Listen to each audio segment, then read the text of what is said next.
Hi, and welcome to another revision video on price makers and price takers.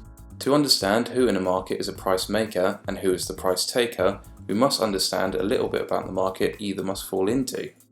Generally, to be a price maker, the company in the market must own the monopoly.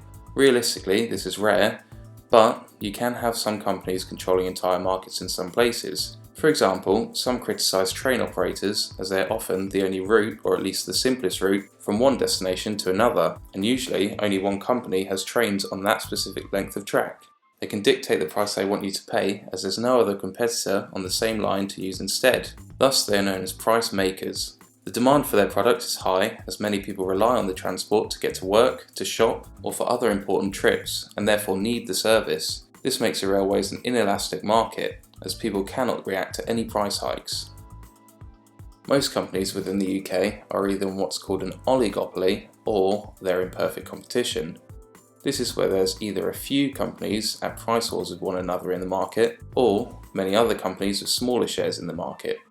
An example of an oligopoly would be the cola drinks market, where over 30% of drinks available are Coca-Cola's brand, and another 30% are Pepsi, and the rest of the market is made up of other smaller brands.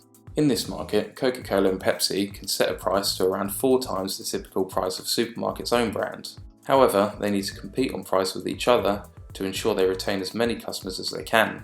Other companies can come and provide a different recipe or price, but it would be difficult to compete with the established brands already there, so the market is somewhat inelastic, as cheaper cola drinks do not outsell the dominant brands. Finally, in a perfect competition, we can look at the hotel industry. Hotels are a constant war with prices, since they're gathered in similar locations, offer roughly the same service, and the barriers to entry are low, since all you need is a space and the essentials. Customers generally have a lot of choice in a popular area, and without offering something truly unique, hotels must competitively price in order not to have empty rooms. We call hotels price takers, as they must just accept the established market rate the consumer is willing to pay for a night in their city. Since the customer has a large choice, they will react to expensive prices and even change holiday plans where prices are seen as too expensive compared to other countries or cities.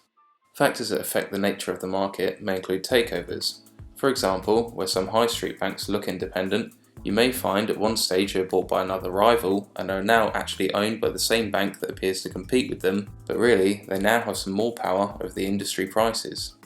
Finally, it may simply cost too much for another company to enter the market. Oil extraction can only be performed by the largest petroleum companies, as they require heavy investment to process oil on a scale large enough to make a profit.